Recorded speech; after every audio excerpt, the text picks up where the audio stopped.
excavation takes us. Magyanatimirandasya gyananjana shalakaya chaksharanmilitam yena tasmai Shri Gurave Namaha. Nama Shreshtam Manumapi Satriputram Matra Swarupam Rupam Tasyagrajamurupurim Matarim Goshtavatim Radha Kundam Girivaram Maho Radhikamadhavasam Prapto Yasya Pratitta Gripaya Shri Gurum Tam Natasmi Vanchakalpatarubhyascha Kripa Sindhubhyaiva cha Patitanam Pavanebhyo Vaishnavibhyo Namo Namaha. Nikhila Shruti Mole Ratnamalajiti Nirajita Padapankajanta Aji Mukta Kulairupashyamanam Paritastvam Harinam Samshrayami.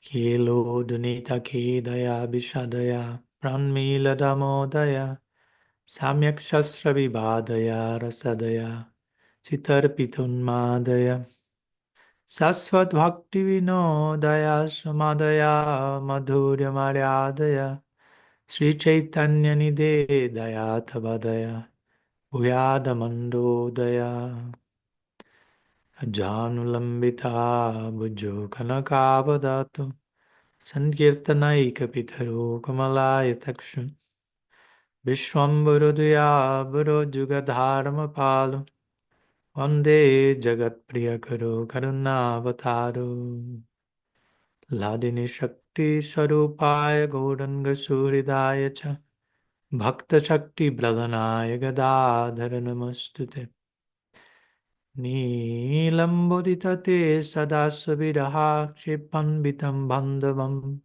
Srimad Bhagavati Kathamadhiraya Sanjeevayam Bhatiyam Srimad Bhagavatam Sadasvanayana Ashrupayanai Pujayam Goswami Prabharo Gadadhara Vibhur Bhuyad Madekad Gati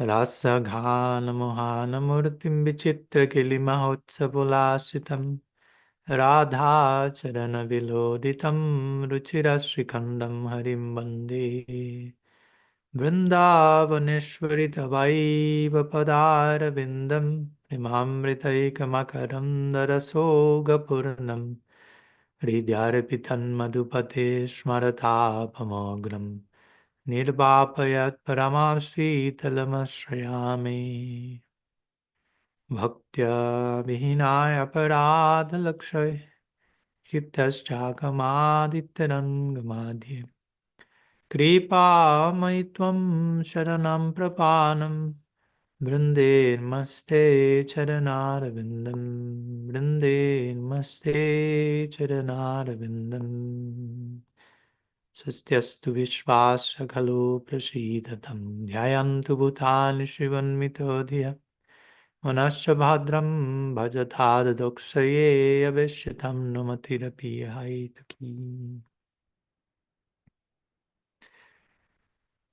Shri Satchidananda Gaur Hari Ki Jai, Shri Harinam Prabhu Ki Jai, Shri Gadadhara Pandit Avirbhava Mahotsav Titi Ki Jai, Samavita Bhakta Vrinda Ki Jai, Gaur Premanand Hari Hari Bol.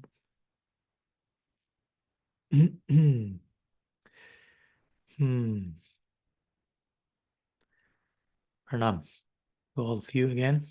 Welcome. Thanks so much for joining us on this very unique celebration, very blessed gathering in which we are together trying to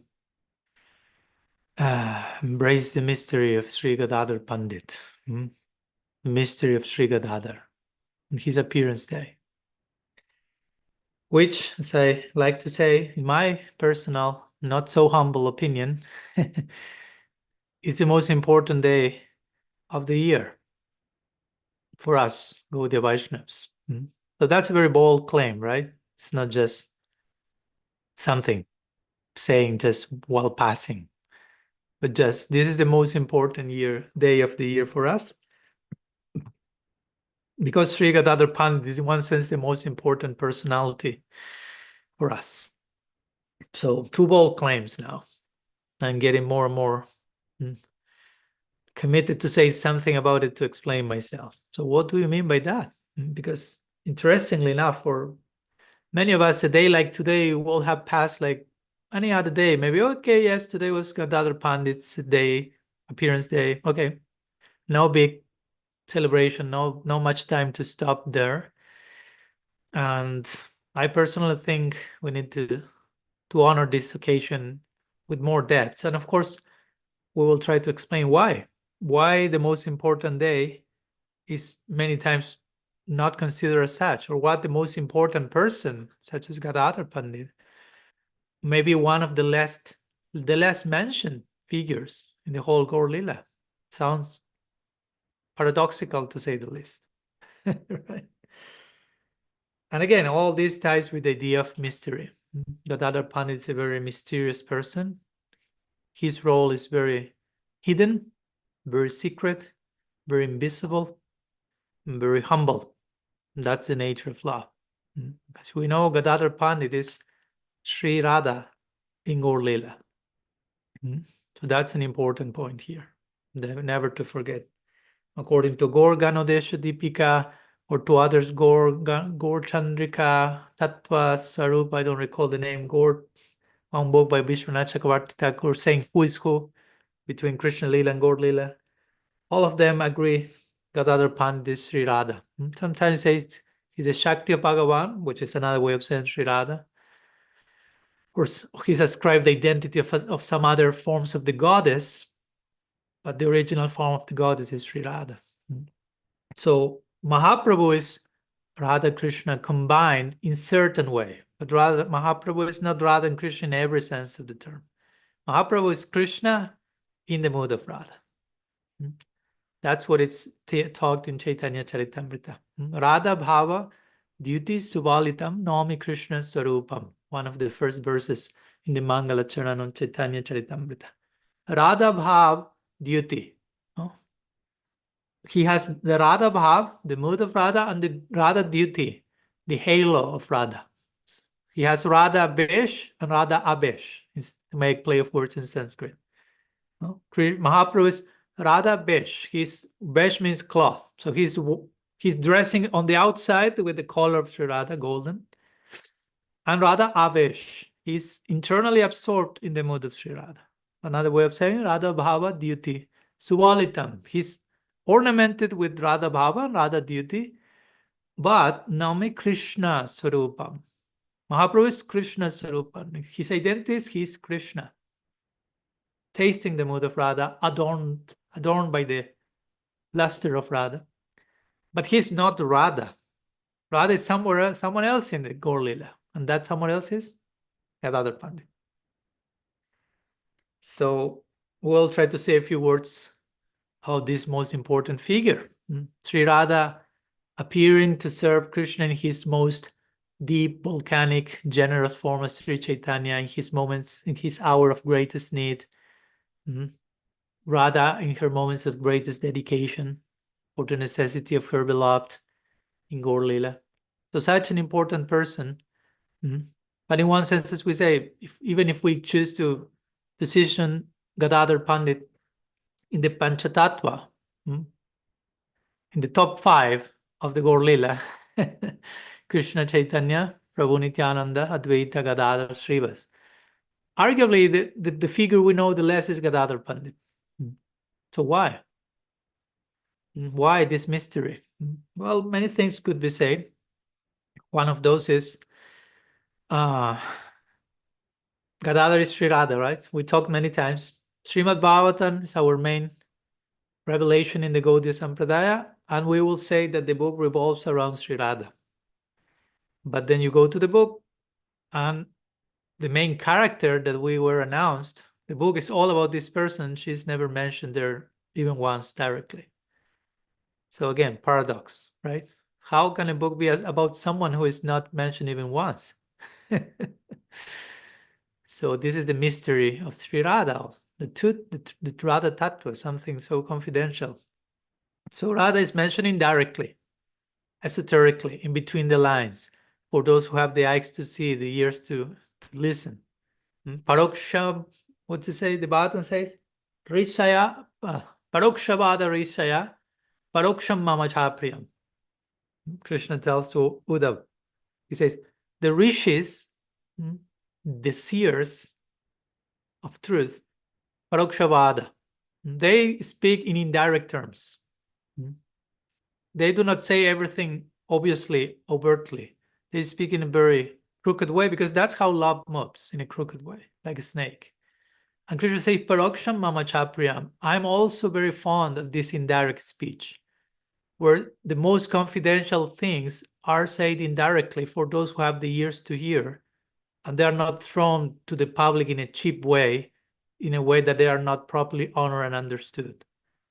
So that's the language of the Bhagavatam, Parokshavada, indirect speech, poetic language, poetry. Especially when speaking about romantic love, things have to be said in a hidden way. What to speak of the extramarital romantic affairs between Radha and Krishna? That's not something to be announced publicly. It has to be dealt with in a very in between the lines way. So Radha in the Bhagavatam appears indirectly. Though if you have the eyes to see, she will be ranked in the very title of the book, Srimad Bhagavatam, as we like to say. Srimad Bhagavatam is the madness, the mad, in Sanskrit mad means madness, of Sri Radha for Bhagavan, Bhagavatam. So in the same way that this most important figure, Srimati Radha, appears indirectly in the whole Bhagavatam, no wonder that herself, when she appears in Gaura-lila as Gadadhara Pandit, will carry a similar way of presenting himself. And in this time, even more hidden, even more confidential, because as we will see, the role of Radha as Gadadhara is to shed light and to support Mahaprabhu in his tasting Radha Bhav. Radha appears in Gaura-lila in a fully favorable mood to empty herself, himself, Radha Gadadhara, and to provide her own heart and inner experience so Mahaprabhu, Krishna's Mahaprabhu, can be successful in Gaura-lila. The main reason for Gaura-lila is Mahaprabhu tasting, satisfying these three desires. What's the nature of Radha's love? What's the beauty she perceives in me?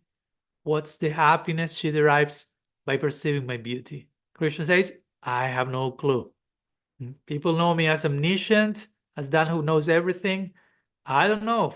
I don't know about this. I need to manifest a whole different lila for me to explore this project endlessly. So, Gadadhara Pandit, the hidden heart of Gaura-lila, let's put it this way. The most important figure of Gaura-lila, the person on whom Mahaprabhu is depending utterly to be successful in his campaign of tasting Radha Bhav. Because Radha Bhav is something very powerful, and only Shri Radha can bestow that. And if she doesn't bestow that, Krishna is helpless. He cannot do much. So he's depending on her. And Sri Chaitanya is depending on Gadadhara to succeed in his mission. And by extension, for us to succeed, because the Gaura-lila, we are participating, the benefits we have derived from being part of the Gaudiya Sampradaya are the consequence of Mahaprabhu's inner experience. So if Mahaprabhu will be a failure in his inner experience, the repercussions of his inner experience will not be there.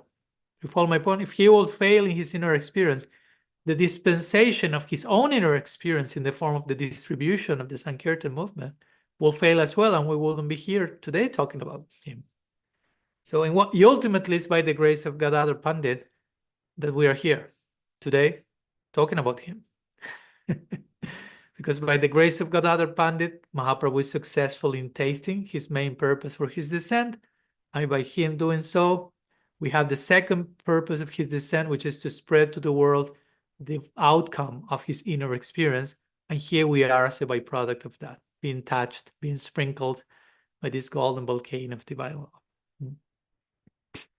So here we start to glimpse at the nobility and the dignifying gift of Gadadhara Pandit, of Sri Radha appearing as this erudite, humble Brahmin in Gaura-lila, Pandit Sri Gadadhara, showing the utmost love, but in a very unassuming way. Many times we assume for something to be powerful, it has to be visible, tangible, majestic, big, quantity, numbers, all lights on that. But what if true power is something else? What if true power lies in learning to becoming absent in order to make the other appear? That's a counterintuitive way of thinking. That's Gadadhara Pandit's role in Gaura-lila. All light is shed on Mahaprabhu. He's basking in the glory of tasting Radha Bhava. At that point, Gadadhara Pandit totally disappeared from the whole picture. But that absence, properly understood, is highlighting contribution that Gadadhara Pandit is doing. So true power, that's one of the many teachings. Hopefully we can derive many teachings today for our own practice. Because in one sense, of course, who can imitate Gadadhara Pandit? These topics are very deep, theologically complex, very esoteric, way above our heads in many ways. But hopefully still we can draw some lessons for who we are, where we are now. So true power maybe lies at times at least in learning to be absent, again, becoming absent in order to make the other appear, the object of our love, the object of our affection. So Gadadhara Pandit is the ultimate embodiment of this. Divine power of disappearing so that divine love can shine, so to say. So remember, Gadadhara is Radha, Krishna Lila, Sri Radha is the queen of Vrindavan, Vrindavaneshwari, the central radiant queen, the main of all. I mean, she's not a queen literally, she's a gopi, but sometimes she's called like the queen of Vrindavan, right? Vrindavaneshwari means something like that. So now in Gaura-lila, different lila, same lila, but different facet of that lila, different layer of exploration. Radha becomes Gadadhar, quiet, withdrawn, Dakshina Bhav. Sri Radha has Bhamya Bhav, which is a more left-wing mood. Gadadhar is Dakshina Bhav, more right-wing, more peaceful, more because it's rather adjusting to the necessity of the lila, to the necessity of her beloved. Practically absent from the center stage, but orchestrating everything in silence. Sacrificing everything, position, recognition, for the sake of the beloved. Not insisting on being seen. That's an important lesson. Real love does not insist on being seen, which is kind of the neurosis of the modern age. We want to be seen at all costs. No? Here I am. No, the other day, I mean, somehow unrelated, but related. I saw someone were mentioning about this obsession with the selfies and with people needing to appear in every single picture. And some people were there in the recently, as we know, the Pope Francis died, and they were doing all the different rituals, and the body was there in the church in the Vatican, and some people will go, and just even to take a picture of that is strange. What to speak of taking a picture of that with you there, like a selfie, and smiling for the picture, right? Again, I'm not saying they had bad intention. They are just carried away by the collective unconscious of the time. No, like you have to be seen. You have to appear in every picture. So what we find here, again, in the example of Gadadhara Pandit, is exactly the opposite of that, right? Very counterintuitive notion to the pulse of our modern times, I will say. Sometimes love means pushing another into the light, instead of me trying to appear in every single picture. Even if it means stepping into the shadows myself. So in one sense, we will say, and we will try to explain how this happens later, Gadadhara Pandit dims himself, so to say, to allow Mahaprabhu to experience what he could never experience before this, tasting Radha's own love. And that's a unique discovery that happens as a result of Krishna Lila, as we know. As we know, of course, Gaura-lila, and I always clarify this, Gaura-lila is eternal. In one sense, there is no beginning to that, but at the same time, sometimes it is explained as coming as a result of Krishna Lila to make the point of the depths of the connection between Gaura-lila and Krishna-lila, the non-difference actually between the two, but also how there is a way to see Gaura-lila as a deeper expression of Krishna-lila, as Krishna-lila in its most intimate chamber, so to say. And we find that in the Bhagavatam, in the very zenith of the Bhagavatam, the Rasa-lila, these 5 chapters, which are the zenith of the zenith of the zenith of the Bhagavatam, and where the gopis are singing in separation from Krishna after he disappeared from the Rasa-lila. All the gopis meet Radha, who was abandoned by Krishna. They join her in Sankirtan in separation, and their hearts are blossoming in that divine longing, praying for their beloved. And Krishna all the while is watching, hidden behind a tamal tree, witnessing the kirtan of the gopis, witnessing especially Radha's heart reaching new heights. And Krishna had disappeared from the Rasa-lila with some purposes in mind specifically, but now a new purpose had came, which was, I'm witnessing this expression of divine love from Radha's heart, and I am curious now about tasting that. Again, what's the glory of her love? What's the things that she perceives in me? Who I am in her eyes? And what's the joy, the happiness she's experiencing? That's something I don't understand what's going on, but I can clearly know that it's something I do not know, and it's beyond my own experience. So Mahaprabhu is Krishna upgraded, so to say, having an experience that he could not have in Krishna Lila. Gaura-lila is facilitating something that Krishna Lila was not able to provide. Again, let's keep the Bheda in mind, the non-dual foundation. Gaura-lila, Krishna Lila are not 2 different things. Vrindavan and Navadvip are not 2 different places. Krishna and Mahaprabhu are not 2 different guys, right? But it's an extension. Now it's an extension of Vrindavan Dham to facilitate, to give room and place for an experience that couldn't take place in Navadvip, which is Krishna tasting the moods of Radha. And because of that, I personally like to call Mahaprabhu the Supreme Personality of Krishna. Krishna is known as the Supreme Personality of Godhead. Prabhupada would call him like that. Mahaprabhu is the Supreme Personality of Krishna. When God becomes all that God can be, we call it Krishna. When Krishna becomes all that Krishna can be, we call it Mahaprabhu. And therefore, in the similar way, we can say, Sri Radha is the Supreme Personality of the Goddess. And Gadadhara, who is Gadadhara?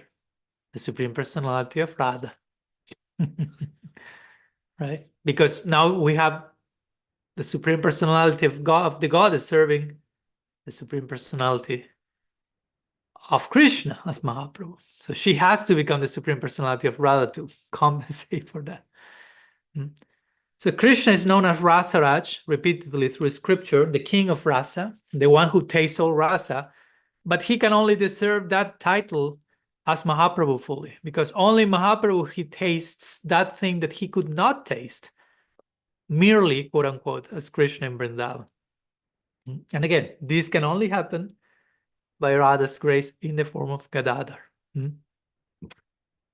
Gadadhara Pandit is Sri Radha in her supreme form, in her supreme self-emptying, in her supreme moment of sacrifice and dedication to attend the need, the extreme need of Krishna. I need to taste that. I need to experience that.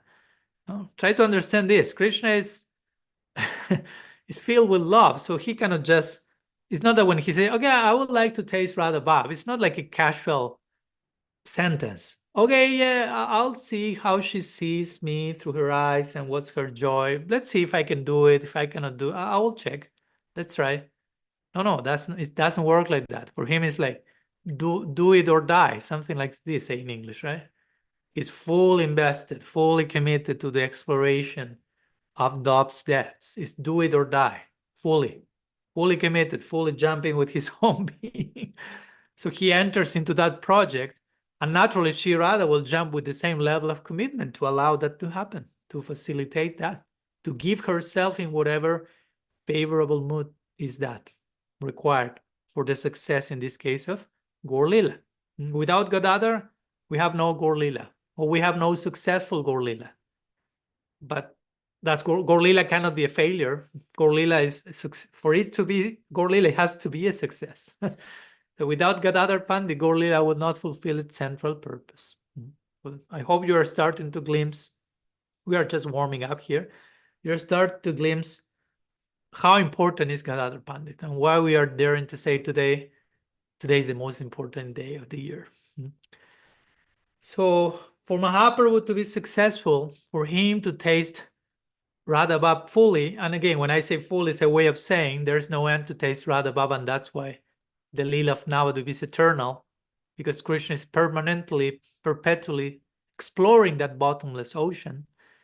And we will say that at the end of his Lila on earth, he experienced some form of success. No? That's when, at the end of Chaitanya Charitamrita, when the six Shastakam prayers appear, the last verse, Aslisya Vapadaratam Pinastumamadarshanam Mahatam Karotu Vajatatta Tava Vidadatu Lampatum Prananatastu Saivanaparaha.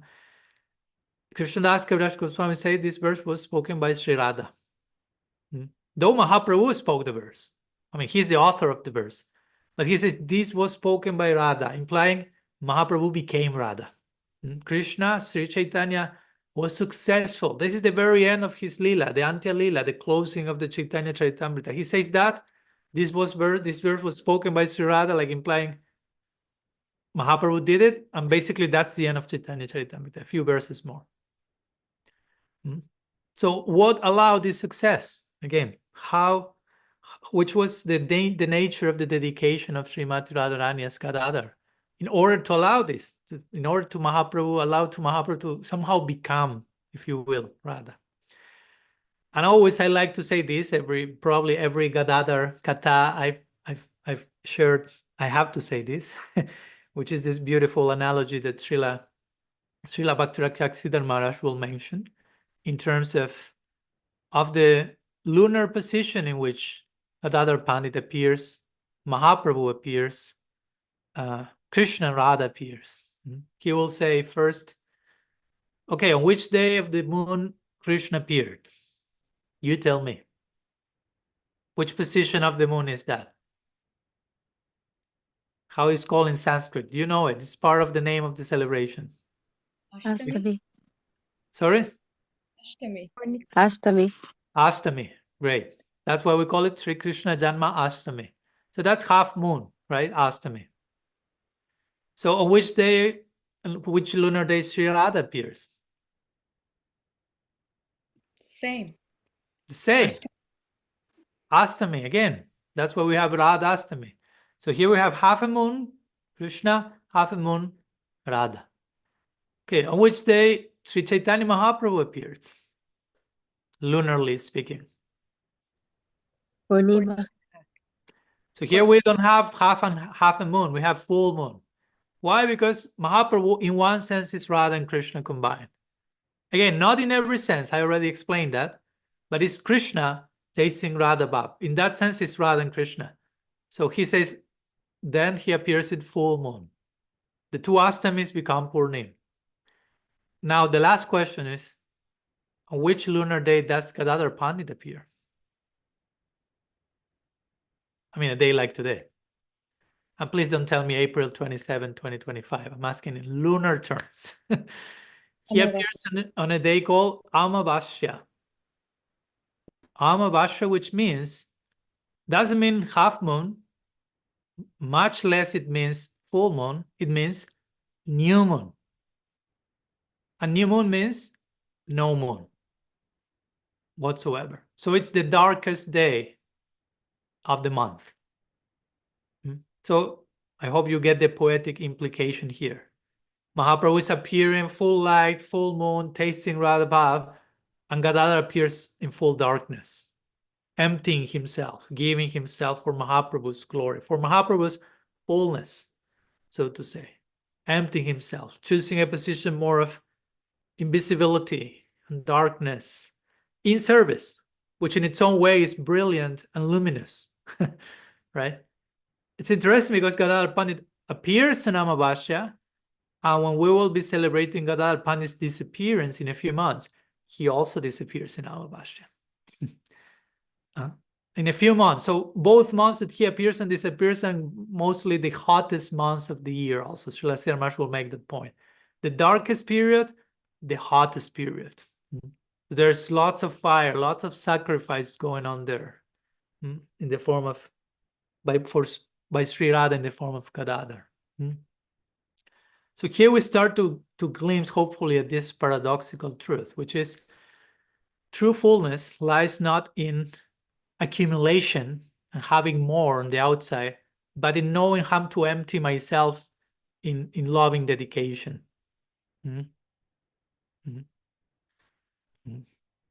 So Gadadhara Pandit is embodying that, this mystical emptiness, which is fullness in its own way, that is empowering Mahaprabhu to be successful in his lila. I'm reminded of this, I think it's this one of the Beatitudes in the Bible, where Jesus says, "Blessed are those, the poor in spirit, for theirs is the kingdom of heaven." So that's a cryptic expression. What does it mean to be a poor in spirit? I will take it in this direction. Blessed are the empty, for they shall be filled, and shall fill others. So that's the degree of dedication of Gadadhara Pandit, Sri Radha's Gadadhara, emptying herself, emptying quote unquote. It's not that by emptying herself she becomes shallow and devoid of something. It's just she's pouring her heart, her moods, into Mahaprabhu's heart for him to be successful. But as we know, the more she does that, it's not that she becomes more and more lacking. She becomes more and more fulfilled and glorious. This reminds me, because she's Krishna Maya. Gadadhara is Radha, Radha is known as Krishna Maya. She's filled with Krishna. She's filled with love of Krishna from tip to toe. So even when she's giving all that, that replenishes itself. In Sanskrit, we have this term akinchana, right? Akinchana sometimes means those who have nothing. But also akinchana, the first letter A, is a letter that represents Krishna. So akinchana means those who have nothing but Krishna. Right? So here we are talking about Sri Radha in this way. So that's, again, a counterintuitive way of thinking about even spirituality. It's not necessarily about achieving and attaining and gaining and taking and having and reaching and becoming better in an egoic way, but in one way becoming less, dying, surrendering. Srila Sridhar Maharaj will emphasize the negative polarity attracting the positive one. More willing to serve the dream of the person we love, in one sense, rather than something self-centered. This doesn't contradict any of the things we have been talking for years about self-loving bhakti or anything. We have just need to put everything in its proper context. So in this Gaura-lila, the culture is not so much who becomes more important, but who becomes more available for love.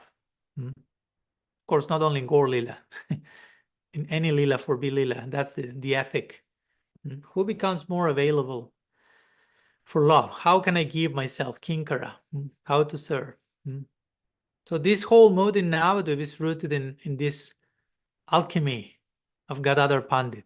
As Sri Radha is the queen of Vrindavan, she's Vrindavaneshwari, and her presence and her mood sometimes establishes the standard for the whole of Vrindavan.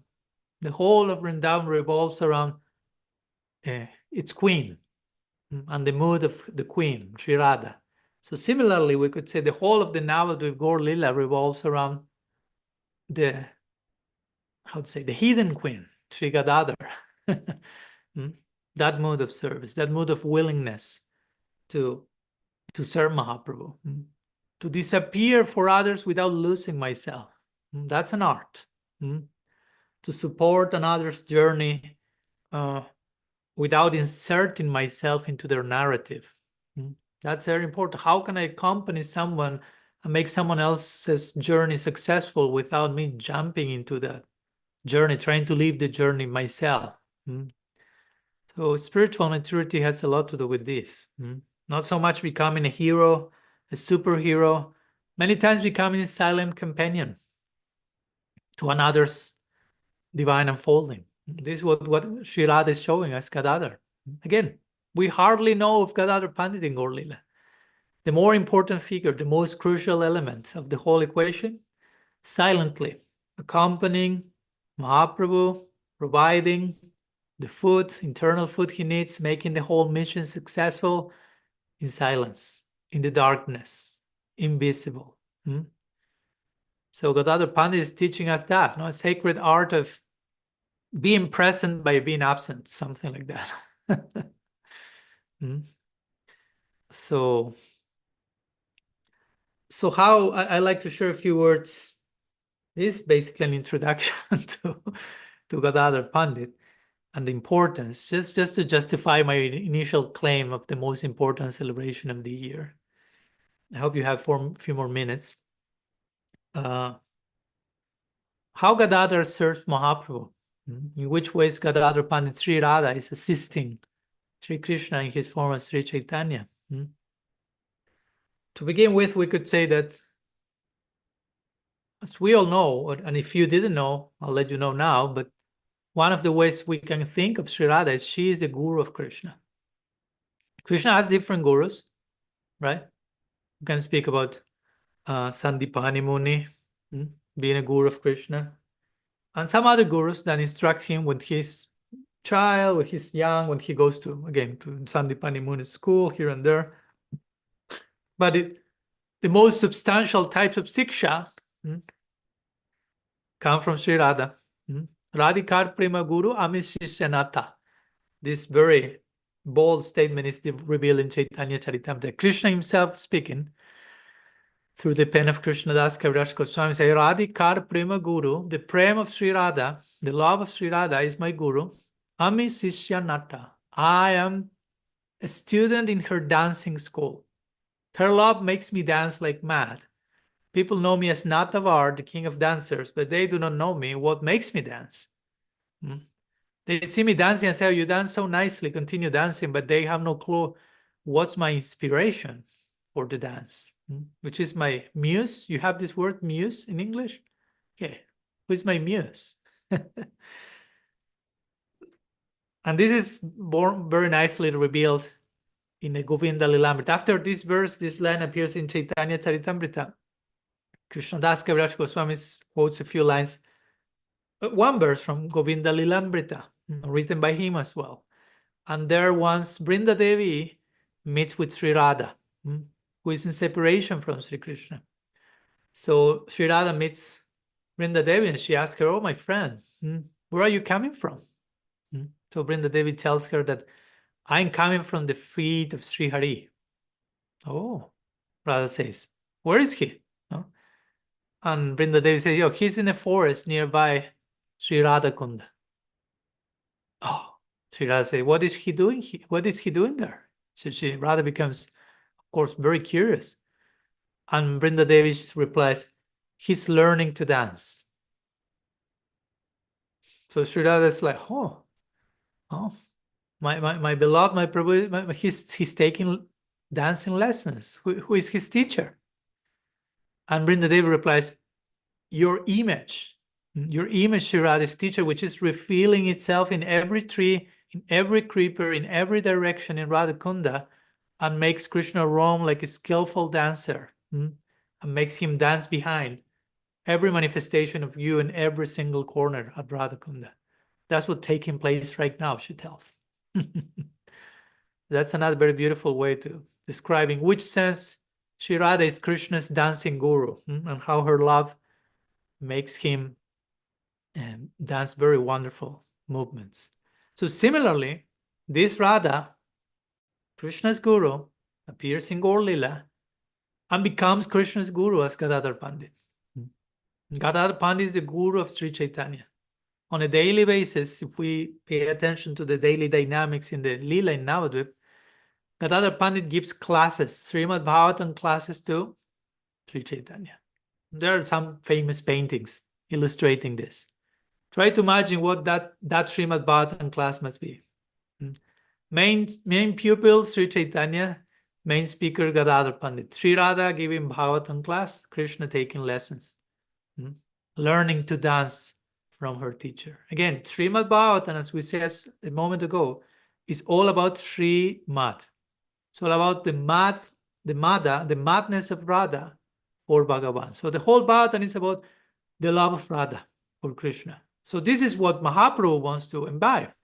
I want to imbibe the madness of love of Radha for Krishna, so I need to take lessons of that. And Radha say, okay, I will give you those lessons. As Gadadhara Pandit, on a daily basis, he's giving Bhagavatam. He's explaining the love of Radha to Krishna, so he can properly learn how to gradually internalize those moods. It takes time.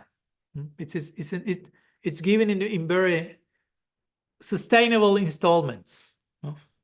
Because Radha Bhava is something too powerful, too intense to be just swallowed in one shot, so to say. So gradually, Gadadhara Pandit is instructing Krishna and providing Mahaprabhu of bhakti samskars, of devotional impressions, Radha Bhava samskars. So Krishna can receive those impressions and gradually integrate that into the, if you will, character he wants to play, if we want to talk in dramatic terms. And then eventually, this especially happened in Jagannath Puri, Tota Gopinath, Antya Lila. So Gadadhara Pandit will give Bhagavatam class in the morning, Mahaprabhu will hear, and then he will go back home to the Gambira, his room in Puri. He will do his homework there. He will try to enter into the role of Radha. And he will be assisted by Rai Ramananda, by Swarup Damodar, who will recite chosen poetry, chosen songs, and Mahaprabhu will enter into these different moods, and cry, as we know, and roll on the ground. He did his homework very nicely, very pakka. But next day in the morning, class again from Gadadhara Pandit to continue honing, to continue to prune the project so it can grow with more strength and beauty. But there is a point of the Lila, as we have heard, that Mahaprabhu does his homework so nicely that he no longer returns to take classes from Srimad Bhagavatam from Gadadhara Pandit. He just becomes immersed in the Gambira, and he doesn't leave the Gambira for 12 years. And Gadadhara Pandit disappears completely from the scene. But at the distance, Gadadhara Pandit, that's a whole different conversation. I won't go there now. This requires minimum another class. Gadadhara Pandit is worshipping Tota Gopinath. And in worshipping Tota Gopinath, Gadadhara Pandit is seeing, because Tota Gopinath is Krishna, right? And Mahaprabhu is Krishna. So Gadadhara Pandit is worshipping Krishna on a daily basis. And by worshipping Tota Gopinath, he's receiving darshan of how Mahaprabhu is doing progress in his inner culture of Radha Bhava at the distance in Gambira. Gadadhara cannot enter into the Gambira. It will disrupt Mahaprabhu's mood, because Gadadhara is Radha and Mahaprabhu is trying to be Radha. Now that he's really entering into Radha Bhav, Radha takes almost complete distance as to allow that to happen. By while worshipping Tota Gopinath, she's receiving all these visions and darshan of how all this is being reflected in Tota Gopinath, what Mahaprabhu is going through. Again, big conversation to be having in that regard. It's like sometimes the example given is like a father is teaching the child to ride bicycle, right? So in the beginning, the father is actually taking the child, putting the child on the bicycle and moving the bicycle, but taking the child with the bicycle. At one point, he starts to take the child, but without one hand, accompanying, so the child doesn't fall with the bicycle. At one point, he leaves the child by himself, but father is walking in case the child falls or something from the bicycle. When the child is doing better, the father just looks at more distance, takes some pictures, maybe still the child can see the father. But at one point, the father has to disappear completely, because the children will be, hey, allow me to ride my bicycle. Don't be taking even pictures. I want to ride this by myself. So the father disappears. So this is something similar to Gadadhara Pandit at Mahaprabhu. Gradually, he's learning to ride the bicycle of Radha Bhav, so to say. The more successful Mahaprabhu becomes, the more Gadadhara Pandit, the teacher, the guru, is taking some distance and witnessing from the distance or in divine trance. So hopefully you start getting a glimpse of how crucial is Gadadhara Pandit's role and how much Mahaprabhu depended on him to be successful, not only to taste Radha Bhav, we can even say Mahaprabhu depended on Gadadhara Pandit at every stage of his development. Because in the beginning of his Leela, remember, Nimai Pandit, Sri Chaitanya's, when he was born, his name was Bismambar Mishra, but the nickname was Nimai. He was not a Vaishnava in the Leela. He was a Pandit, but not a Vaishnava, absorbing Sanskrit grammar and logic and torturing all the Vaishnava community with his logic debates and challenges. So all the Vaishnava community was really, there comes Nimai again. Let's cross to the next street, because he will invite us to logical debate and all that stuff. So it is said that once she's meeting with Gadadhara Pandit, and Gadadhara Pandit was a Vaishnava from birth in the Leela. And he was very, of course, naturally attracted to Nimai, I mean, Radha and Krishna in another Leela. So Mahaprabhu challenges, no? What's the meaning of mukti? Give me one sutra in Sanskrit. And Nimai says something, and then Gadadhara says something, Nimai starts to challenge, and so on. And Gadadhara says basically, why you're losing time with all this grammar and with all this Sanskrit stuff and head games? Why you don't become a Vaishnava? I'll pray for you. So to say that Gadadhara Pandit starts to pray, may Nimai become a Vaishnava. May Nimai become a Vaishnava. May Nimai become a Vaishnava. And eventually Nimai becomes a Vaishnava, right? He becomes initiated by Ishvara Puri and becomes not only a Vaishnava, he becomes the Vaishnava per excellence. And we will say that was because of the grace he received by Gadadhara Pandit's prayers. So he first became a Vaishnava, and then he became the topmost devotee Sri Radha by entering Radha Bhav, again by the grace of Gadadhara Pandit. So at every phase of his progress, Gadadhara Pandit is giving Sri Radha, Gadadhara is giving mercy and grace for Mahaprabhu to become a Vaishnava, to become, so to say, Sri Radha. This self-emptying, again, this giving, this sacrifice, the nature of Sri Radha is that. Is empowering the entire unfolding of Mahaprabhu's mission. Mahaprabhu's heart, and again, by extension, we have this mission. We are part of that. And by mission, I refer to something internal, not to something institutional. But all this was allowed by the grace, blessing, and prayers of Gadadhara Pandit. And of course, I have to mention for a moment in this connection that Gadadhara Pandit exemplifies the zenith of the word tadatmya, or complete empathy and identification. That's the meaning of tadatmya, right? Mystical empathy. I connect with what's in your heart, what's important to you. So if we find that in Gadadhara's disposition, Sri Radha appearing in a certain lila, Gaura-lila, with a particular mood, adopting the particular mood to serve the necessity of the moment. Deeply empathic with the need in the heart of her beloved. Sometimes people ask, okay, what's the mood of Sri Radha? In which mood Sri Radha serves? And technically speaking, the answer is she has no mood apart from whatever mood is favorable for any given moment according to Krishna's necessity. That's her mood. That's called anukul. Anukul bhava in Sanskrit. Anukul means favorable. So whatever is favorable for Krishna's pleasure now, Sri Radha adjusts to provide that. That's her mood. So if my Krishna appears as Sri Ramachandra, what's favorable for that? That I appear as Sita. And she adopts a particular form in a particular mood and disposition to serve the necessity of that moment. If my beloved is Vishnu, then I appear as Lakshmi. If my beloved appears as Krishna, I appear as Radha. If my beloved appears as Sri Chaitanya with a very specific necessity in his heart, I must appear in a very specific form to help in that, satisfy that particular necessity, right? So that's the mood of Radharani, right?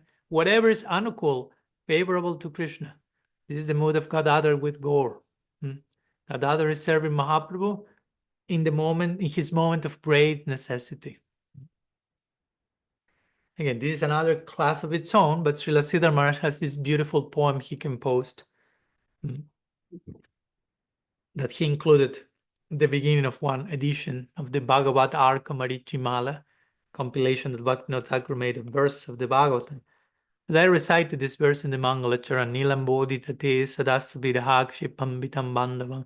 He's describing how Gadadhara Pandit on the shores of the ocean, Jagannath Puri, is accompanying his friend, Mahaprabhu, and Srimad Bhagavati Katamadiraya Sanjeevayam Bhatiya.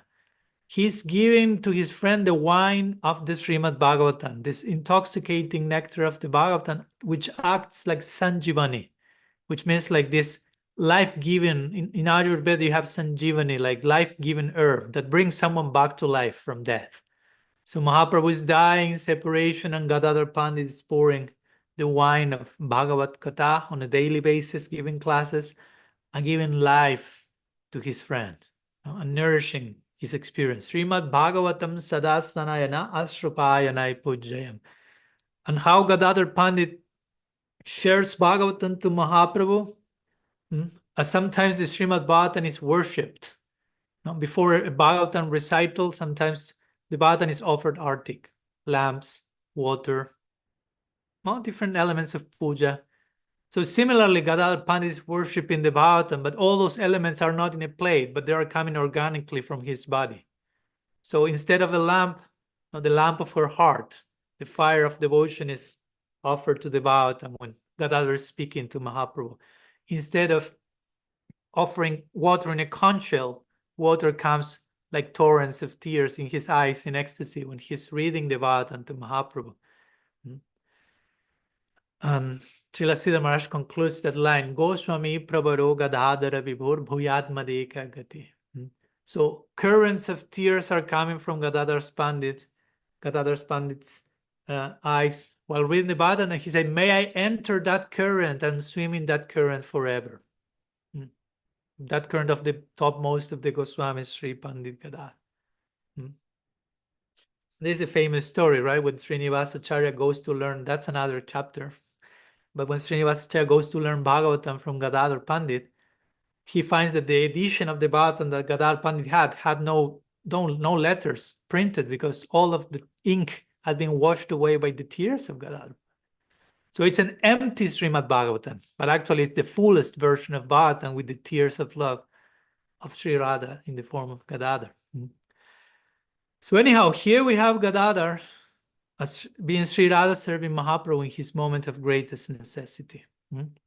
Sometimes I like to say, depending where we are, in Vaikuntha, we have Narayan. He's Atmaram, overtly, he's self-satisfied. So there's no much service necessity. We don't find Narayan dying in separation from his lovers and crying and rolling on the ground and tearing his chest apart, begging for mercy. He's relatively composed person. So whomever serves him, do not serve him out of a perceived necessity in him. It's not that, oh, our Prabhu is dying in separation of Lakshmi, we have to serve. No, Lakshmi is always there massaging his feet. There's no separation. So they will serve Narayan out of duty, more like he's God and he's to be served, he's to be loved. Now in Vrindavan, we find another layer of that. We find Krishna, Radha, both of them dying in separation from one another, intense necessity of service. And in Gaura-lila, again, the necessity of service becomes even more intense. Now Krishna needs to experience Radha Bhav. There's a very deep obsession he has, and that has to happen. It cannot not happen. So everything starts to be rearranged to satisfy that need. All the associates, all the servants, and especially Sri Radha, who is ruling all the service department. So she appears as Gadadhar in a very unique disposition to identify with God's highest need, so to say. The greatest the need, Srila Maharaj would say, the greatest the remuneration. The greatest we can serve in a time of necessity, the greatest will be the remuneration in the form of further opportunities of service. That's the only remuneration we are looking for. So for those who love to serve Sri Radha, or aspire to do so, or have that goal as something very noble and worthy of attainment, in Gaura-lila you have a double chance to do that. In Vrindavan, you can offer Radha Dasyam, serve Sri Radha, but in Gaura-lila, you can offer double Radha Dasyam because you can serve Mahaprabhu, who is experiencing Radha Bhav. So in that way, you are offering Radha Dasyam, but also you can serve Gadadhara Pandit, who is Radha herself in Gaura-lila, in her hour of greatest necessity. Sorry if this is too much, but this is too much. What to do? There's one song by George Harrison. I always remember the title of the song is "It's All Too Much." It's all too much. It's too much. It's all too much. That's a good one-liner. So you can serve. I mean, Mahaprabhu is Krishna in his moment of greatest necessity. So if Mahaprabhu is Krishna in his moment of greatest necessity, then Gadadhara is Radha in her moment of greatest necessity. Because whatever is Krishna's greatest necessity becomes Radha's greatest necessity. She's identifying with that. So Krishna is experiencing this new height of deep longing and need in love, tasting Radha Bhav. That becomes his greatest necessity. And Radha identifies with that, owns that greatest necessity of her own, and appears as Gadadhara Pandit to satisfy that. In our particular lineage, we have the worship of Gaur Gadadhar, very much emphasizing the example of Srila Bhaktivinoda Thakur, later established also by Bhaktisiddhanta Saraswati Thakur, emphasizing this point among many others, the importance of serving Bhagavan, Bhagavati, and identifying with the need of service. So this is Gadadhar, how Gadadhar is serving Sriman Mahaprabhu, how Radha is serving Krishna in his hour of greatest need. So I'd like to spend a few more minutes to conclude today's sharing by mentioning a few words about, okay, and how Krishna feels for that now. How Krishna feels for Radha giving herself in such a way in the form of Gadadhar. How will Mahaprabhu reciprocate to Gadadhara Pandit? That's interesting also, an interesting question. Because remember, Krishna, in the Krishna Lila, he's witnessing the love of Radha, he's witnessing the love of the devotees, and he's saying, Naparayam nirabadya sanjujan sadhu krityam vibudaya sapiva samavajan durjarangeha shrinkala sambrishtatadva pratiyatu sarvana. Srimad Bhattam 10:32-22, I think so. He's telling, they're appearing after witnessing, heeding, as we were mentioning before, seeing how the Radha's and the Gopis' heart is blossoming in separation of him. He reappears eventually and tells them, Na parayaham, I cannot repay you back. Wow. Krishna in the Bhagavad Gita said, Yatamam prapadante. Right? Tamstataiva vajamyaham. According to how you worship me, you approach me, I reciprocate accordingly. That's Bhagavad Gita, with all respect. Now we are in Srimad Bhagavatam. Here Krishna is contradicting himself. He's telling the gopis, I cannot reciprocate. I say in the Bhagavad Gita, I reciprocate accordingly. But now he's saying the gopis, your love for me is such, I cannot reciprocate. I don't know what to give you back. You have given me so much. This is a question that Brahma asks Krishna. For this, we are going 20 chapters back in the 10th canto, in the Brahma Stuti, after the Brahma Vimohan Lila, in one of famous, almost one of the final prayers of Brahma, he's telling Krishna, he's appreciating the love of the Brajavasis, Brahma, right? He thought that was ordinary, now he's realizing this is super extraordinary. And he's saying, Krishna, you have given yourself to Putana, who wanted to kill you. I mean, you have offered yourself in the form of giving her the position of a mother. So if you have given an asura like Putana such a gift, I'm just wondering, how will you repay back the love of the Brajavasis then? I mean, if you have given yourself to Putana, what else can you give apart from that? What other reward apart from you is there to be obtained? So how will you repay to the Brajavasis who are worshiping you with their love, with their body, with their mind, with their family, with the property, with everything? And Krishna doesn't reply. He enters into silence. He's like, Good question. What to say? So he starts to ruminate. And after 20 chapters in the Bhagavatam, we could say he finally has something to say. And this is what he says to the gopis here. Napariham, I cannot repay back. I cannot give anything back. I'm defeated.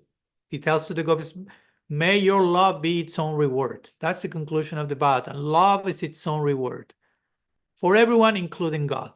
That's why Prem, love, is the goal of life for us and is the goal of life for God. Prem is such a goal that is a goal of life for everyone, including God himself. He always longs to go deeper into that experience. So in this famous verse of the Bhagavatam, Krishna is telling the gopis, I cannot repay you back. Your love is too much. I don't even know how much is the debt I have incurred. No? What to speak of paying the debt back? I don't even know how much there is to pay. So much the love I'm receiving from you. That said, Krishna says, he's a grateful person. I will come once in a day of Brahman and try to do something about it. I will descend as a sadhu and I will try to make devotees for you. And reciprocate, repay, do something. I cannot just remain with my arms crossed and doing nothing. And of course, that verse of the Bhagavatam is the one which is announcing Mahaprabhu's descent. Coming as a sadhu, the word says sadhu, once the day of Brahma. So we could say, from one angle of vision, Krishna created Gaura-lila to repay Radha's love, to try to do something about it. But the point is, he's trying to do that. Now as Sri Chaitanya, he's trying to experience the mood of Radha, and then he's trying to spread the glories of that and extend through his message, make devotees for her that may assist her in her hour of need. But for that to be successful, again, we have Radha as Gadadhara offering herself in a new way, in a new level, through which Mahaprabhu is now becoming even more indebted. You follow my point? Krishna thought, okay, now with Gaura-lila, I will be able to do something about it, repay something back. But for Gaura-lila to function, Radha has to appear as Gadadhara and make the whole thing work. And now Krishna realized, oh, now the debt has increased even more. So what's the solution? Yet another lila to try to do? No. It's like, it doesn't make sense. It just, the conclusion is, this is a God we worship, an eternally indebted God, period. Now, in connection to love, everyone becomes indebted. It's okay. That's the debt we need to incur to be free from all other debts. Karmic debts, all other debts, you need to transcend them, acquire debt with love. God himself is more than happy to do so. So this is the God we worship. Now we are talking about how Krishna Mahaprabhu feels his gratefulness, his indebtedness in witnessing the love coming to him from Radha, from Gadadhara. So this is the God we worship, someone so humble, so loving, that even for a small gift of love, he feels indebted. What to speak of the degree in which Radha is giving herself. I'd like to share a few other examples which are quote-unquote inferior to the degree in which Radha gives herself, Gadadhara gives himself. So we can return it to conclude to Gadadhara's example and just remain in wonder what to do now. Eternal indebtedness, ki jai. So, I don't know, one example that comes to mind is the one narrated in Brihad Bhagavatamrita, when Gopakumar and his guru arrived to Golok Vrindavan. And as they approach, there is a whole atmosphere of festival, flutes and horns and cows mooing, singing from everyone, all is signaling something wondrous is about to happen, right?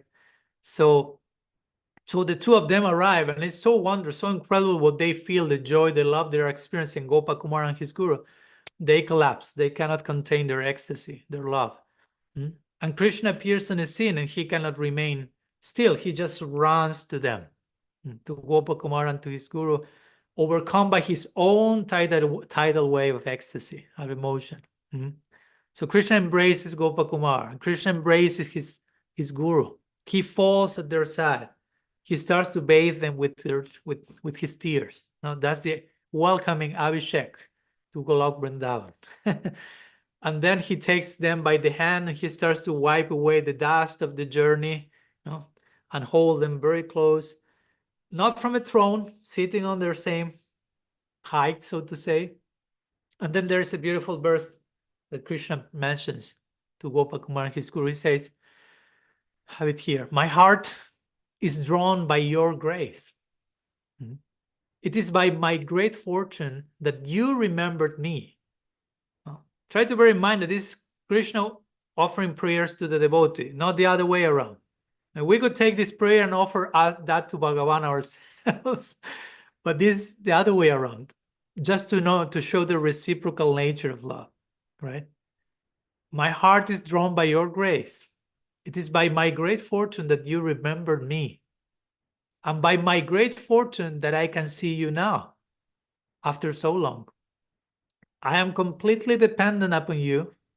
Please enjoy here with me, however you wish. And of course, this is not still enough. Krishna says all that, still overflowing. He says, what else can I offer?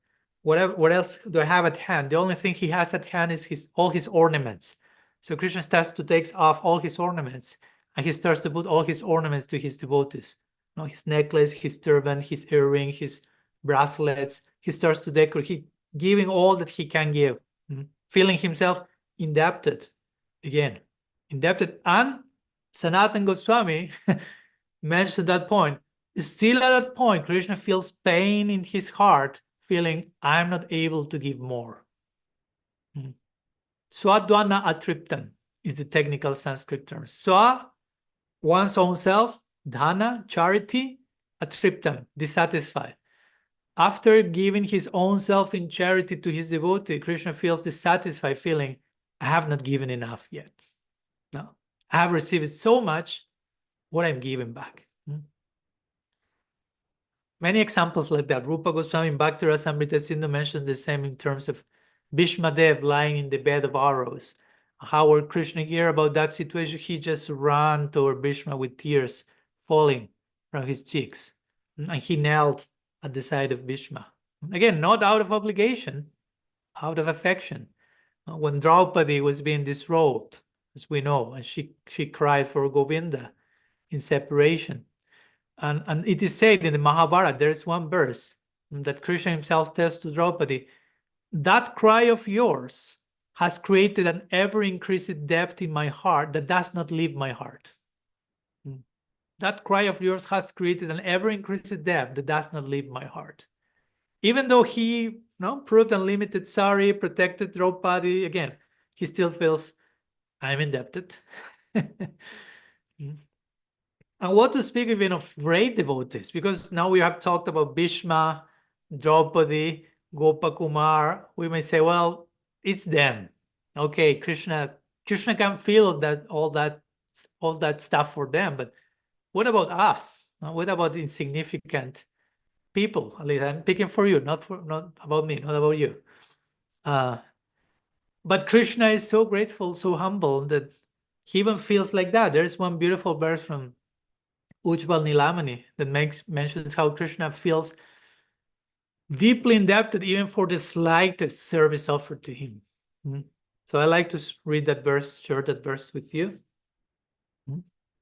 By the way, all these verses, I'm compiling them in the book I'm writing on unconditional love, because in the last chapter, which speaks about how Krishna loves us, okay, we love him back, how he reciprocates to that. So these verses fit perfectly there. So Rupa Goswami says here, Ujjwal Nilamani, seeing Hari captivated even by a little service, smiling even when intolerable offenses are made against him, and deeply distressed by even the slightest pain in another, my heart thirsts for him.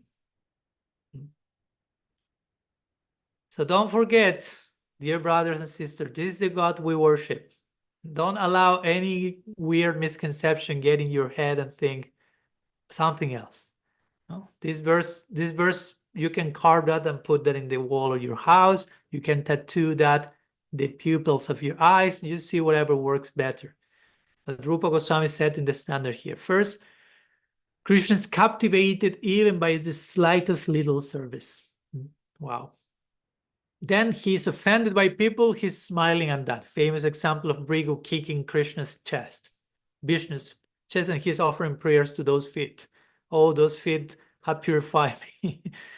And then he's deeply distressed by seeing the slightest pain in another, deeply compassionate, an ocean of mercy. But anyhow, I want to concentrate here on this idea of how Krishna becomes indebted, even by a slightest service. Bhakti Rasamrita Sindhu says the same. Rupa Goswami proclaims there, even if a devotee offers a little water and a few tulsi leaves, Krishna places himself under the control of that person. Imagine. It's not that we want to control Krishna. Okay, let's offer some tulsi leaves. But that's how he reacts. That's what Advaita Acharya reminded when he worshipped Krishna for the descent of Mahaprabhu. He offers some water, some tulsi leaves. Patram pushpam phalam toyam, as we talked yesterday, I think. Krishna saying, flower, fruit, water, I don't care for that. But bhakti, give me your heart. Your heart is there, then you do whatever you want. I'm already purchased by you. I'm controlled. In fact, the Sanskrit term in this verse is Vikrinite Swamatmanam. Jiva Goswami points in the purport. Vikrinite Swamatmanam means Krishna sells his very self to such a devotee. Imagine. So someone who offers a little water, few tulsi leaves with sincere heart, Krishna says, I'm sold to you. I'm your property. I belong to you. Not metaphorically.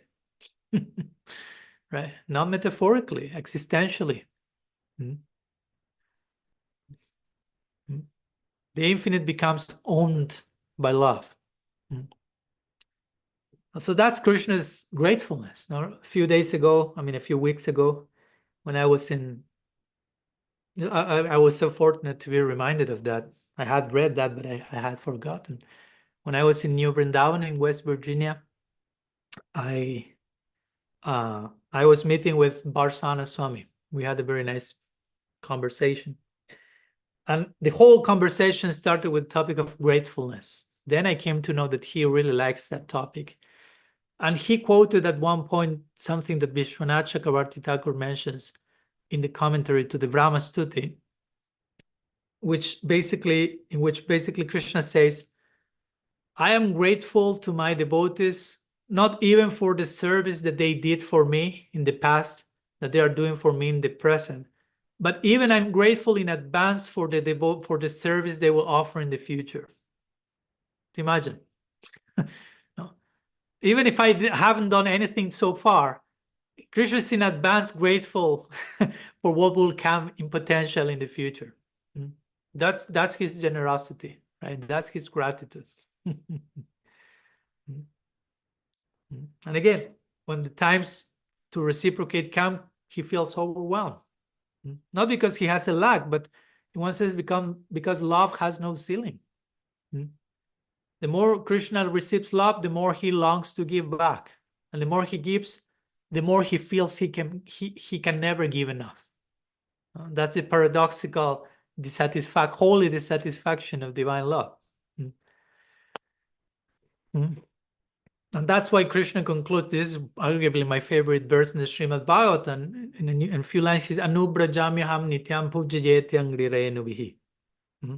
I perpetually follow in the footsteps of my devotees, hoping to be purified by the dust of their lotus feet. That's Krishna speaking in the Bhagavatam. Ham nityam. I always, perpetually, anubrajami. I walk behind my devotees. Not in front, behind, as a servant. Pujayetri angrirenubihi. I worship their feet, and the dust of their feet is worshipful. And Jiva Goswami comments that verse. He paraphrases the verse, saying that Krishna is saying, let me purify by the dust of my devotees' feet to atone for my failure to fully reciprocate their love. That's Jiva Goswami's commentary. Krishna is saying, I need to be purified because I'm failing miserably in trying to properly reciprocate the love of my devotees. So may the dust of their feet purify me to atone for the failure of not being able. So why I'm saying all this? Again, considering all of the above, how Krishna feels indebted, even for a slight service from anyone, then what to speak? How Krishna, Sri Chaitanya, is feeling by Radha's service to him in the form of Gadadhara, in emptying her heart, in facilitating the success of his main mission, in making the whole Gaura-lila successful. How will Krishna reciprocate? How will Krishna's Mahaprabhu reciprocate with such a gift, with such a giving of Radha's Gadadhara? Probably we cannot say much. No, it's beyond words at this point. But I'd like to conclude with one verse from Chaitanya Charitamrita Antya-lila, 7th chapter, verse 164, which gives us a hint of how Mahaprabhu feels for Gadadhara. And hopefully we can develop some of those feelings for Gadadhara as well from our own position. So this verse says, Pandite Prabhura Prasad Kahanana Jaya, Gadaira Gauranga Boli, Janre Loke Gaya. Basically, it says, no one can say how merciful the Lord is to Gadadhara Pandit. But people know the Lord as Gadaira Gauranga, the Gauranga of Gadadhara Pandit. So far we have been talking about how merciful Gadadhara Pandit has been to Mahaprabhu, right? How much Radha's grace is required for Krishna's Mahaprabhu to be successful. But now we are talking about and how will Mahaprabhu reciprocate to that? So this verse is saying, no one can say how merciful Mahaprabhu is to Gadadhara Pandit. It's beyond words. How much mercy he feels, Mahaprabhu feels he's receiving, and how much he's trying to give. He's giving and he's trying to give. So no one can say. It's impossible to speak about it. But what we can say, last line, is that Mahaprabhu is known as Gadaira Gauranga, which means Gadai is an abbreviation for Gadadhar, as we have Nitai, abbreviation for Nityananda. So what we can say, we cannot say how merciful Mahaprabhu, how loving, how indebted is Mahaprabhu to Gadadhar, but what we can say is that he's known as the Gauranga of Gadai. Basically, Mahaprabhu became Gadadhar's property, in other words. No? He belongs completely to Gadadhar. He's totally purchased, owned by Gadadhar, by the strength of the gift he's receiving from him. So that's a few words I want to share today with you in connection to the appearance day of Gadadhara Pandit, and that we dare to consider the most important day of the year and the most important figure in the Gaura-lila, in the Gaura Sampradaya, Gaudiya Sampradaya, but understanding it from a proper angle. And I hope I was able to defend my thesis as good as I could. So we can go again. This is very deep, very theologically elaborate, complex. But even if you were not able to grasp every single point we tried to make, I hope some of these ideas were able to not only touch your intellect, but capture your heart and give you hope and inspiration about the depth and the breadth of the prospect of what we are being part of here. And again, as I mentioned today, Gaura-lila was successful by the grace of Gadadhara Pandit, and by the inner success of Mahaprabhu in Gaura-lila, we have the outer outreach of Gaura-lila, and we are here by product of that. But ultimately, at the end of the day, we owe all that to Gadadhara Pandit, to Sri Radha appearing in that most munificent form. So let us hope and pray that we can grow in our proper appreciation and conception and loving servitude to this unique personality that we owe so much. We are also eternally indebted, and that's a reason for celebration. That's why we are gathering here today, to celebrate our indebtedness, to become more and more aware of the endless number that we are owing. No, we cannot pay something like that because there's no number to mention that, and that's worthy of celebration. So thank you so much for joining me in this journey, this celebration. Sri Pandit Gadadhar ki jai. Sri Gaur Gadadhar ki jai.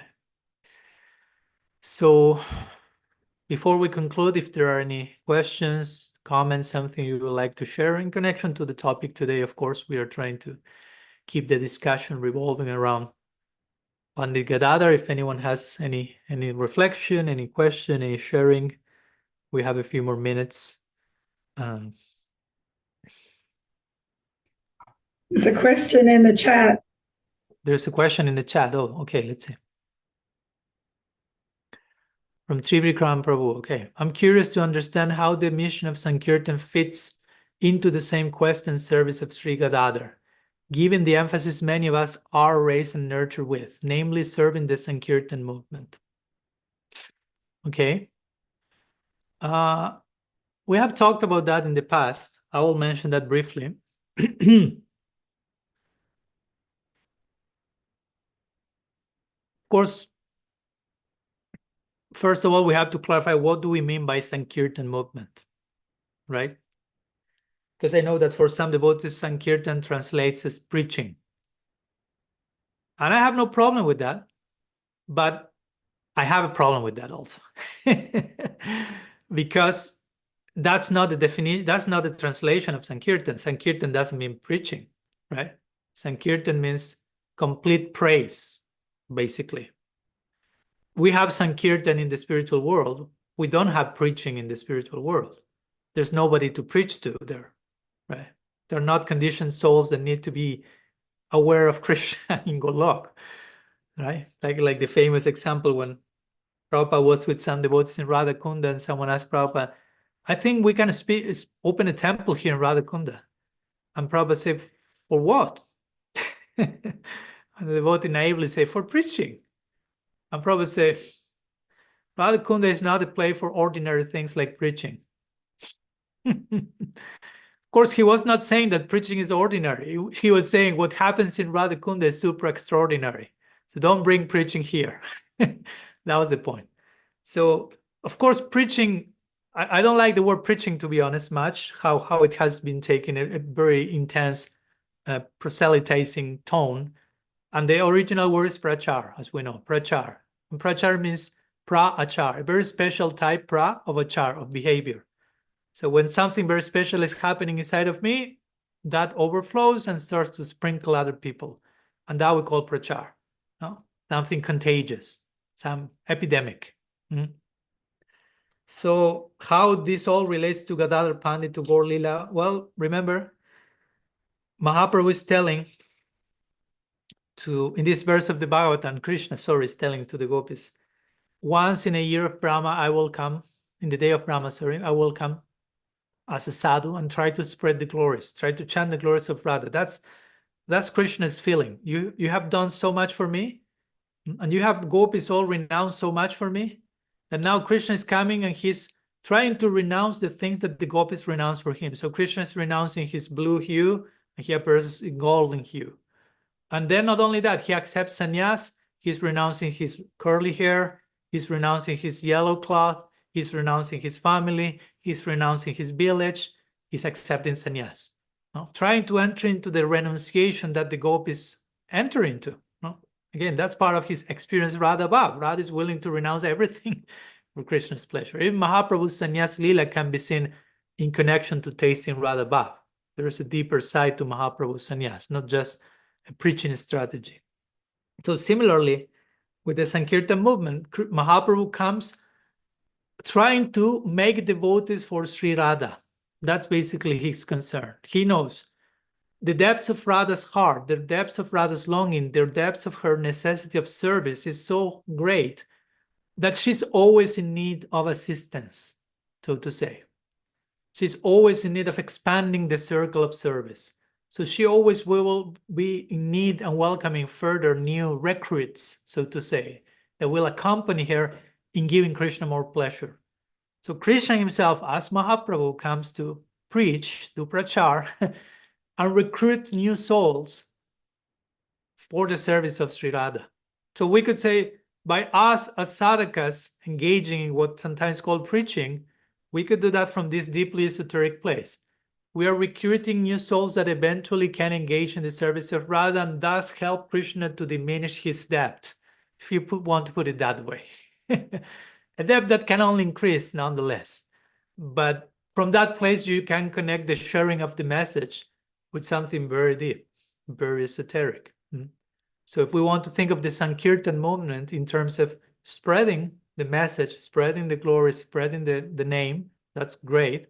And that's very intimately connected, again, with Mahaprabhu's attempt to do something in service to Sri Radha, to give that to the world. So that will be a way of doing that. And of course, Sankirtan, in another sense, is not necessarily... Sankirtan, again, refers to the chanting of the name of Krishna in congregation, in group, in like-minded association. So this is something that every single night happens in Sri Vasangam. We talked recently about that, right? So separating for a moment this idea of spreading the message to something more private and intimate. And in those nights of Harinam Sankirtan in Sri Vasangam, of course, Gadadhara Pandit is there, and he starts to dance and he starts to sing in particular moods, and Mahaprabhu himself starts to do that. So Sankirtan movement is, again, not something only going on here on earth for the sake of other souls, but it's the most intimate expression of Gaura-lila in transcendence on a day-to-day, night-to-night basis. So, and Gadadhara is the center of that, because Sankirtan Lila in Sri Vasangam is the parallel of Rasa Lila in Vrindavan. And who is the queen of the Rasa Lila? Sri Radha. One of her names is Raseshwari. Makeshwari, Raseshwari, Priyeshwari, Swadeshwari. There's a famous verse which Sri Radha is described as all sorts of Ishwari. And she's Raseshwari. She's the queen of the Rasa dance. So when we go to the Rasa dance in Gaura-lila, we have Sankirtan in Sri Vasangam, and Radha appears as Gadadhara. So it's the center of Sankirtan movement, ultimately. The Sankirtan movement, as we know it here on earth, started from Sri Vasangam, right? The Sankirtan was performed closed doors in Sri Vasangam for some time, and at one point it exploded outside of Sri Vasangam, and it flooded the entire world. But it should point back to Sri Vasangam eventually in transcendence. Our eternal aspiration is to join Sri Vasangam and perform Sankirtan every single night, assisting Gaura Gadadhara there. So it's come from Sri Vasangam, it exploded from Sri Vasangam to North Carolina, to Berlin, to Glastonbury, to Ireland, to New Zealand, to Europe, to all the places you are in now. And it's taking that into that current, but it's flowing back to Sri Vasangam in Nitya Navadvip. And we hope to join there Shri Gaura Gadadhara and Sankirtan every night. So that's another way of connecting the Sankirtan movement to Gadadhara Pandit. No? Sankirtan movement means move, something is moving. So in which direction the Sankirtan movement is moving? Where it is moving ultimately? Where's the converging point of that current, of that movement? Sri Vasangam. Some thoughts. I hope that helps, Trivikram. Yeah. Thank you. I see Kanupriya raising her hand. Right? Yes, yes. Yes. Maharaj, you invited us to share something, and I just feel inspired to share a picture, but I don't know how to do it, because it's a picture, it's just here, showing Gaura Gadadhara dancing in Sri Vasangam, and I think the artist did it so perfectly to show the moods of everybody. Please stop promoting the picture and give us darshan right now. We are all on the midst of this. Don't be so cruel, announcing the whole thing and then not showing it. That's cruelty. No, I will do it. Can I send it to Bhakti Rasa? And Bhakti Rasa, I think I could turn the laptop, but it will not be. You can move the computer, the camera. Yeah, I can do it, but I don't know if it works like this. We'll okay, try. Let's try. So far, it's working. I don't. No, you will not see anything. Huh? A little bit back, a little bit more to the back. Okay. No. Something. Can I send a photo to Bhakti Rasa and she can send it? Yes, of course. It, because it's so beautiful. It's yeah. Okay. Yeah, the trailer you shared with us is beautiful already, so we can only imagine how is the actual original. So yeah, thank you. Thank you. Something else to share today? Picture, poetry, song, dancing, questions, anything. Wow, whatever you want to say. Sam. Yeah, I wanted to share just in relationship to what you were saying, Maharaj, about Krishna's personality being all loving and accepting, and that he accepts even a small offering, as a big deal. And there's a purport by Srila Prabhupada in chapter 2 in Bhagavad Gita, verse 72. And I just feel like it speaks more, it offers more to what you said. Please. And the verse is the part of I sort of took this excerpt from the purport. There is no difference between the kingdom of God and the devotional service of the Lord, since both are on the absolute plane. To be engaged in the transcendental loving service of the Lord is to have attained the spiritual kingdom. And I thought that was really important because, as devotees, sometimes we think, oh, you're not doing enough or something like that. And I just feel like that. I've read the purport before, but that never spoke to me in that way before. So I feel like it really speaks to the fact that there's no need to worry about being qualified. Rather there's just like this supreme all-embracing invitation for everyone to come and join in, and it just really speaks to that, I think, what you were saying. Thank you, Sam. Beautiful. Yeah, I was thinking about that quote, right? There's no difference between the kingdom of God and the realm of devotional service. Basically, this idea that in one sense we could say we are already saved, not because of my own capacity, but by the strength of grace and the power of bhakti. And the only thing that remains is to celebrate that, basically. The real question is not so much how do I get saved, but what do I do with my salvation? Right? Because bhakti, as I like to say sometimes, we are already engaged in bhakti. And the goal of bhakti, Bhagavatam say, bhaktya sanjataya bhaktya. Bhakti comes from bhakti and bhakti goes to bhakti. So bhakti creates bhakti. The goal of bhakti is bhakti. The goal of bhakti is not mukti. The goal of bhakti is not bhukti. The goal of bhakti is bhakti. So if I'm already doing bhakti, I'm already in the goal.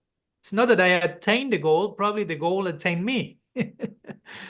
So it's basically what you're saying, Sam, quoting Srila Prabhupada, right? Between the kingdom of God, the goal, salvation, however you want to call it, and the realm of devotional services, there is no difference. So once we have the good fortune of embrace bhakti, we are doing what we want to do for eternity.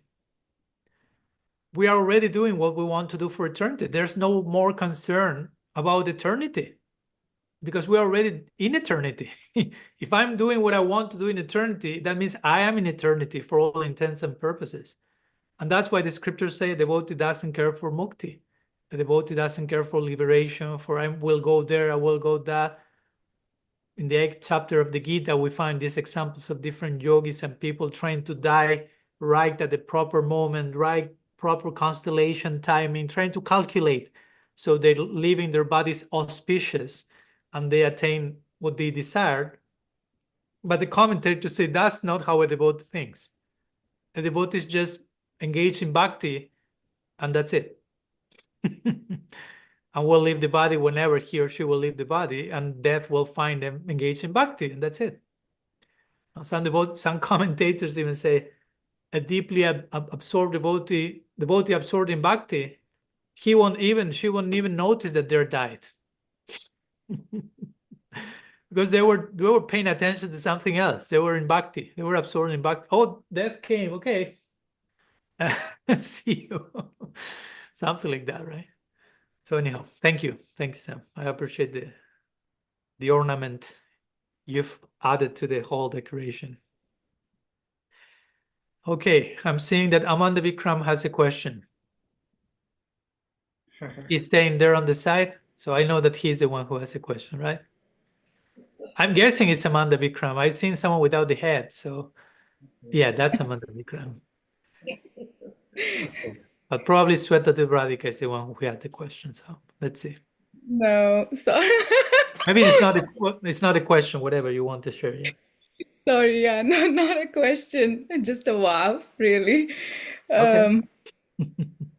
Yeah, yeah, I mean, I just want to appreciate, you sharing this with us today and engaging us also, because like you were saying at the beginning of this class that, for many of us, this day literally just passes by like any other day, we just see like a notification on the phone, even it's like Sri Gadadhara Pandit's appearance day, and that's about it. Like not even a half a day fasting like we do for others in the Guru Parampara, and or appearance days of Krishna and Gauranga and all that.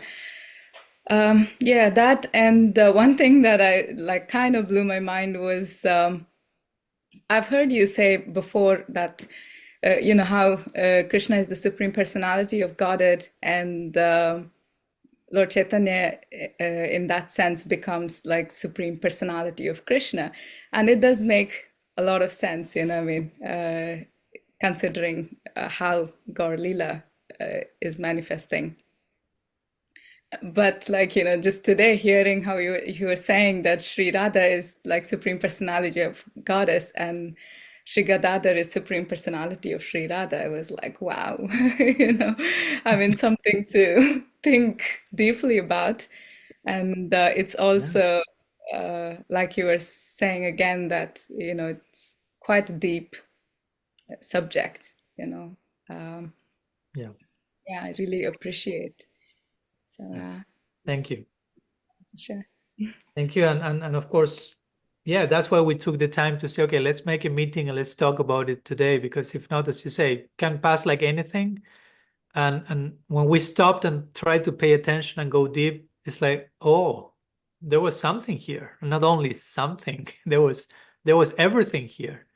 And I could have missed that everything if we just take that for granted or whatever, no? And of course, this is one example. We are talking about Gadadhara Pandit today, but we could also extend similar ideas to other of our celebrations, let's say in our calendar or things like that, that if we just take the time to pay attention and go deep, so much is there. Not only with the celebrations in a calendar, even if you take the time to pay attention to a blade of grass. No? Again, if you walk, you don't notice the blade of grass. I know if you make a conscious effort to, okay, which are all the lessons that this blade of grass has to give me, you end up with the third verse of Shikshastakam and swimming in an endless ocean there. So it's all about taking the time, stopping, paying attention as much as we can, of course, and knowing that all this endless depth of content and gift is waiting for us everywhere, sorry. So yeah, today we made an experiment with one case, Gadadhara Pandit, and not only one case, a very special one. But let's try to bear that in mind and hopefully replicate that in so many other moments, directions, situations. It's just about taking the right stance, the right time, the right attention. So yeah. Today was a trailer of what awaits for us everywhere at all moments. Thank you.